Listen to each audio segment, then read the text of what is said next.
দেশে আবারও প্রকোপ বাড়ছে ডেঙ্গুর, দিন দিন বাড়ছে প্রাণহানি ও আক্রান্তের সংখ্যা। এ নিয়ে যশোরের পরিস্থিতি জানাচ্ছেন সহকর্মী সালাউদ্দিন সাগর। যশোরে ডেঙ্গুর প্রভাব বাড়ছে, যেমন তেমন কিন্তু সুস্থতার হারও বাড়ছে। যশোরে এখন পর্যন্ত সুস্থ রোগীর সংখ্যা কিন্তু 61 জনে দাঁড়িয়েছে।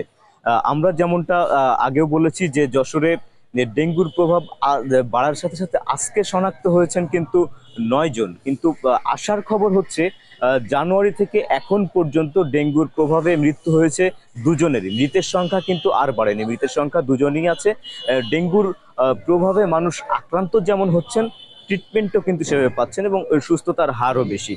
আমরা আজকে সবচেয়ে উদ্বেগজনকভাবে যেটা লক্ষ্য করেছি সেটা হচ্ছে যশোরের অভয়নগর উপজেলা স্বাস্থ্য কমপ্লেক্সে। সেখানে ভর্তি আছেন 17 জন, আর আমি এখন যেখানে আছি যশোর জেনারেল হাসপাতাল, এখানে ভর্তি আছে মাত্র 5 জন।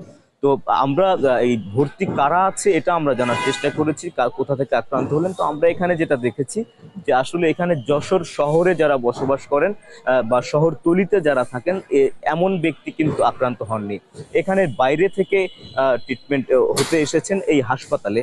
তারা অভয়নগর উপজেলা থেকে কেউ এসেছেন, কেউ চৌগাছা থেকে এসেছেন, এরকম। আবার সদরের যারা আছেন তারা সদরে বসবাস করেন না, সদর থেকে হয়তো জীবিকার তাগিদে বাইরে থাকেন, সেখান থেকে আক্রান্ত হয়ে তারা কিন্তু ট্রিটমেন্ট নিতে এখানে এসেছেন।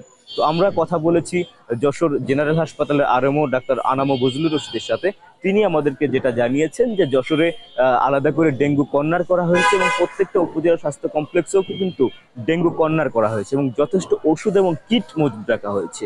অল্প জ্বর নিয়েও যারা আসছে, যদি ডেঙ্গু সন্দেহ হয় তাদেরকে দ্রুত টেস্ট করে ডেঙ্গু পরীক্ষা নিরীক্ষা করে ডেঙ্গু নির্ণয় হলে সঙ্গে সঙ্গে তাকে ট্রিটমেন্ট দেওয়া হচ্ছে এবং তারা আশানুরূপ ফলাফলও পাচ্ছেন। আমার কাছে এই ছিল সর্বশেষ। যশোর থেকে সালাউদ্দিন সাগর, দেশ টিভি।